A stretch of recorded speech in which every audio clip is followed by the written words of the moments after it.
You're traveling through the unknown, a journey beyond the corners of reality, where the shadows whisper and the chill runs deep. Welcome to the dimension where your deepest fears are given form. This is The Midnight Mystery. Welcome to The Midnight Mystery. This episode is called I Thought We Could Outrun It. I Was Wrong. In each episode, we delve into the shadowed corners of our existence, bringing you tales of the eerie, the uncanny, and the downright terrifying. From the realms of the supernatural to the depths of the human psyche, no stone is left unturned, no dark secret left hidden. As the clock once again draws near midnight, prepare to embark on another adventure into the uncanny, the eerie, the horrifying, the midnight mystery. Our SUV hummed along the winding road as we drew closer to Whispering Woods. I looked around at my friends, Mia, Kyle, Sophie, and Raj, all lost in their own worlds, daydreaming about the escape from our daily grind that awaited us. "We're almost there, guys," Mia announced, eyes fixed on the GPS. 5 more miles. As we entered a small town, its sleepiness struck me immediately. Dilapidated buildings and worn-out signs greeted us like relics from another era. On impulse, we decided to stop at a local diner for coffee and to stretch our legs. As we filed in, we drew a few curious stares from the locals, their eyes pausing just a moment too long on each of us. We ordered coffee, and Sophie decided to strike up a conversation with an elderly woman sitting alone at the end of the counter. "First time here?" she asked, peering over her half-moon glasses. "Yeah, we're headed to Whispering Woods for a camping trip," Sophie replied, cheerful as always. The atmosphere in the diner shifted. Even the air seemed to grow colder. The elderly woman leaned in closer. "I suppose you've heard the tales? The cries in the night?" We exchanged uncertain glances. "Local legend says those aren't just noises," she continued. "They're warnings, from souls who once thought they could brave the night in those woods. Souls that never returned." "Ah, a local ghost story," Kyle scoffed, rolling his eyes. The woman, who introduced herself as Mrs. Calloway, looked at him squarely. "Some stories serve a purpose, young man. They're cautionary tales, not entertainment." We thanked Mrs. Calloway for the coffee and the advice, but as we packed back into the SUV, the excitement seemed to have dulled a little. I couldn't help but feel a tinge of unease. "Come on, it's just to scare tourists," Raj declared, as if trying to convince himself more than anyone else. "Yeah, every place has its legends," Mia added. "It's all part of the experience." We drove the remaining miles in a quiet anticipation, reaching our camping site by early evening. The forest was a spectacle, all towering trees and dappled sunlight. It felt like another world, isolated from everything we knew, and that isolation was both thrilling and unsettling. We pitched our tents, started a fire, and set up the portable grill. Soon, the air was filled with the scent of charred burgers and burning wood. We all settled around the fire, sharing old stories, laughing, forgetting the warning we had received earlier. But as darkness overtook the light, reducing our world to the flickering shadows cast by the fire, I felt a creeping sense of dread. The sounds of the forest intensified, a cacophony that seemed to grow with the night. Then, we heard it, a low wail echoing through the trees. It started soft, almost like a whisper, then crescendoed into a mournful cry that filled the air. We all went silent. My heart raced, and my grip tightened around the beer can I was holding, crushing it slightly. "So, it begins?" Kyle said, forcing a laugh, but his eyes didn't meet any of ours. Nobody spoke after that, but we listened for whatever else the Whispering Woods had to share, wondering if the wails were indeed just a part of the forest's rich tapestry of sounds, or if they were warnings, as Mrs. Calloway had claimed. The fire had burned down to embers, and the surrounding darkness seemed to press in on us, as if eager to snuff out the last of our light. A wail shattered the stillness, closer now than before, and undeniably human. Chills ran down my spine as the echo trailed off, leaving a haunting silence. "Okay, seriously, what the hell was that?" Raj whispered, his usual bravado diminished. Sophie looked toward the woods, squinting. "Guys, is it just me, or is there something moving out there?" I glanced in the direction she was pointing. My heart skipped a beat. For a fraction of a second, I thought I saw a shadow dart between the trees. "We need to find out what that is," Kyle asserted, getting up and grabbing a flashlight. "For all we know, someone might be in trouble out there." Raj looked uneasy. "Or it's a trap. Ever consider that?" Mia shivered. "I'm not going anywhere. We should stay together." Ignoring her, Kyle ventured a few steps toward the tree line. "I'm going to check it out. Anyone coming with me?" There was a pause. The air felt heavy with tension. I couldn't shake off the dread, but the alternative, sitting around, doing nothing, felt equally unbearable. "I'll go," Sophie finally said. "Me too," I chimed in, despite the fear gnawing at me.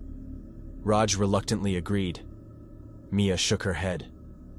"You guys are insane. I'm staying right here." 5 flashlights flicked on as we ventured into the darkness, leaving Mia near the embers. The woods seemed to close in around us, the shadows stretching and contracting like the walls of some great beast's throat. Our footsteps were muffled by the soft earth, but every so often a twig would snap, sending a jolt through me. Another wail pierced the night, far too close for comfort. It was a guttural cry, a noise no human should be capable of making. "Okay, I'm officially freaked out," Sophie muttered, her voice trembling. "Too late to turn back now," Kyle responded, his tone all but reassuring. Then we saw it. A rundown cabin, hidden amongst the foliage. The air grew colder as we approached, the atmosphere thickening with a sense of foreboding. The door was ajar, creaking softly as it swayed in the wind. "Are we really doing this?" Raj's voice trembled. Kyle pushed the door open with the barrel of his flashlight. Inside, we found camping gear, tattered clothing, and to our horror, personal belongings.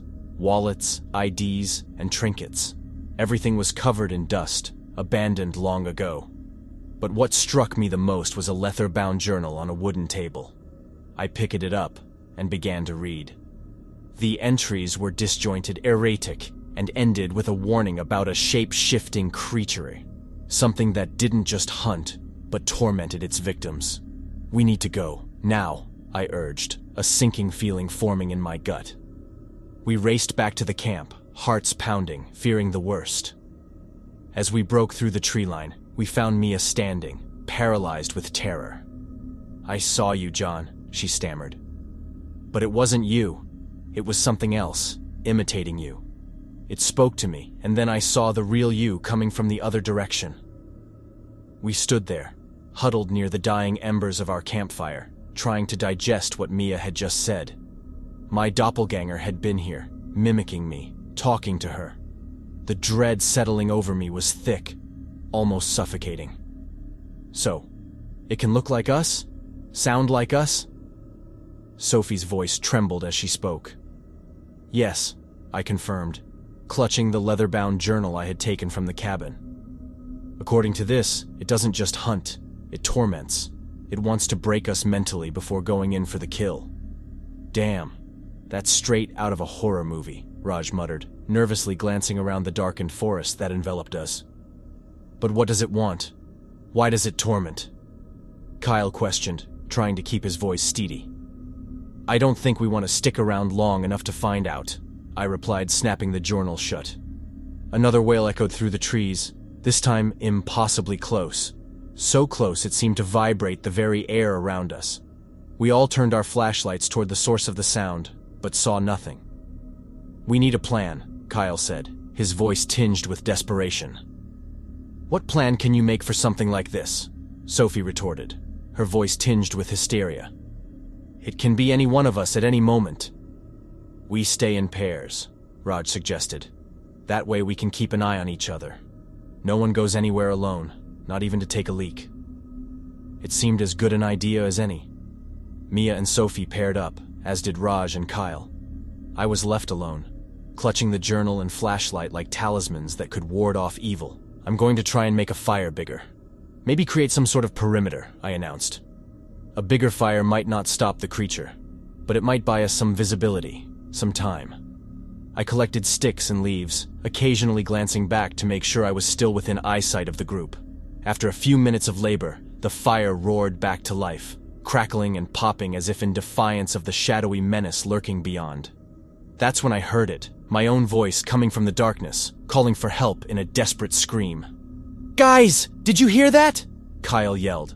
"It sounded like John, but I'm right here," I shouted back, running toward them. "That's not me." The atmosphere was thick with tension and fear. Even in pairs, we could see the distrust building in each other's eyes. If the creature aimed to break us mentally, it was doing an excellent job. "We have to get out of these woods," Mia said, her voice quivering. "We can't spend another minute here." "But how do we know who to trust?" Sophie questioned, her eyes wide with terror. A dreadful thought occurred to me, one that sent chills down my spine. The journal had also mentioned that the creature could mimic voices. What if one of us wasn't who they claimed to be? "Guys, listen," I began. "It can mimic voices too. One of us could be it, and we wouldn't even know." I felt my muscles tighten as Kyle and I stood back to back in the clearing, our flashlights scanning the encroaching darkness. The shapeshifter had already mimicked Raj and Sophie, leading them into the wilderness from which they never returned. Then, it had taken Sophie's form to lure Mia away. Now it was just Kyle and me, two men in a sea of shadow, waiting for the next horror to unveil itself. "We've got to do something, man," Kyle whispered hoarsely, his eyes darting around. "We will, but what?" I responded. We had already tried a code word system to verify our identities, but that had fallen apart when the creature whispered secrets back to us only a true friend would know. It didn't just steal our forms, it stole our memories, making it impossible to trust anyone fully. "Fire," Kyle said suddenly, as if struck by a bolt of inspiration. "We set the forest on fire. Either it runs or it burns." A part of me recoiled at the idea. The forest was a living entity, home to countless creatures. Setting it ablaze felt like sacrilege, but then again, we were not just fighting for our lives. We were fighting against an abomination that shouldn't exist. "Do it," I said, my voice hardened by the grim resolve that had settled over me. We gathered dried leaves and twigs, piling them at different points around the clearing. Kyle took out a small can of lighter fluid from his backpack and started dousing the piles. Once everything was set, we stood at the edge of the clearing, flares ready. "On the count of 3, I said, my eyes meeting Kyle's. "1, he began. 2, I continued. 3, we said in unison, lighting the flares and throwing them onto the piles.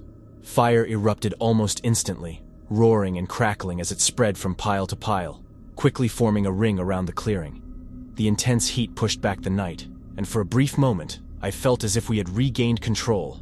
That's when we heard it, our own voices, coming from the forest, screaming in agony, as if we were the ones being consumed by the flames.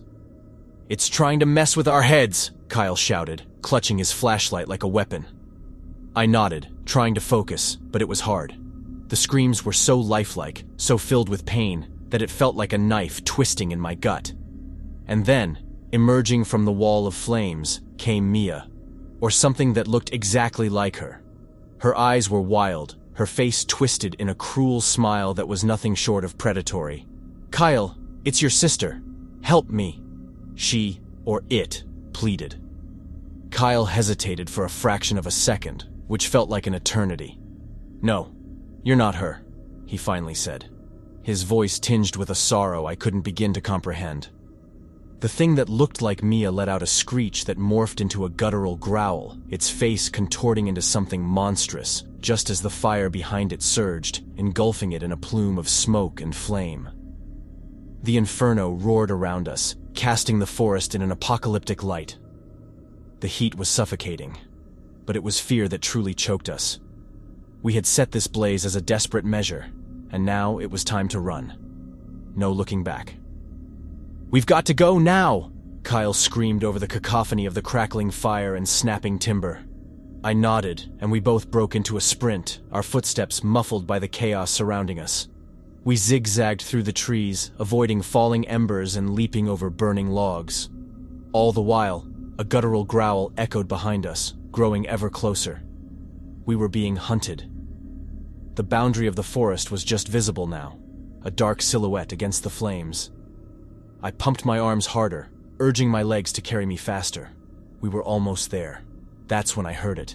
a scream that was undeniably human, undeniably Kyle. I skidded to a stop and turned. Kyle was being dragged back into the blaze by a monstrous form, a grotesque creature that defied description. In that horrific moment, forms emerged from the fire around him. Me, Kyle, Sophie, Raj, Mia.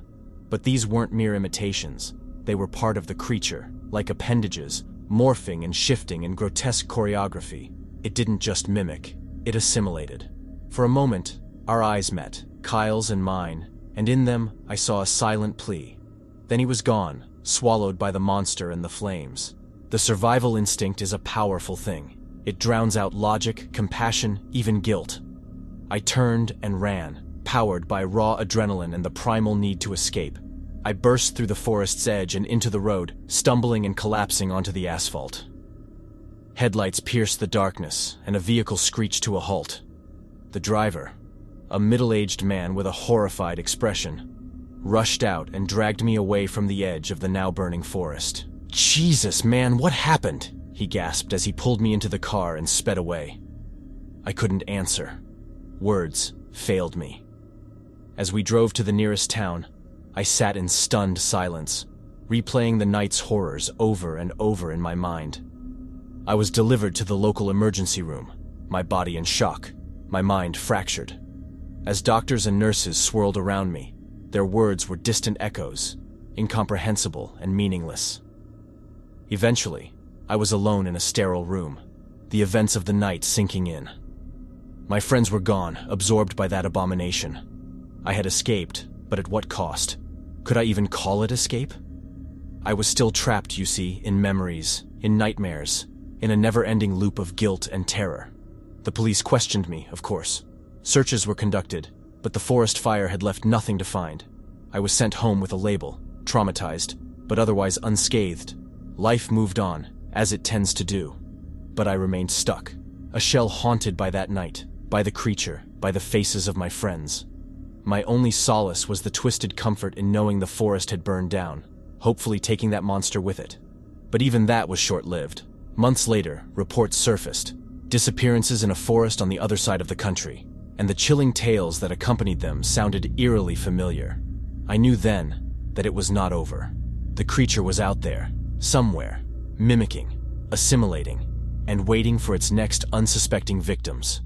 And so, I wait too, trapped in a life that has become a never-ending cycle of dread, knowing that somewhere out there, I am still being hunted. I hope you enjoyed our episode. I'd like to extend a heartfelt thanks to you, our brave listeners. Your presence in this shared journey into the unknown is what fuels our stories. Your fascination is our motivation. Did this episode send chills down your spine? Then leave your comments, your thoughts and theories, your own midnight mysteries. Your feedback is the beacon that guides us through the uncharted territories of our stories. And if you haven't already, remember to subscribe to our channel. By joining the Midnight Mystery family, you won't miss out on a single chilling tale. As a subscriber, you'll be the first to know when a new episode lurks around the corner, ready to pull you back into the shadowy depths of the unknown. This is the Midnight Mystery signing off, leaving you with a simple reminder. When the clock strikes 12, fear the silence, for that's when our tales come to life. Good night, Midnight listeners. And remember, not all who wander into the dark are lost.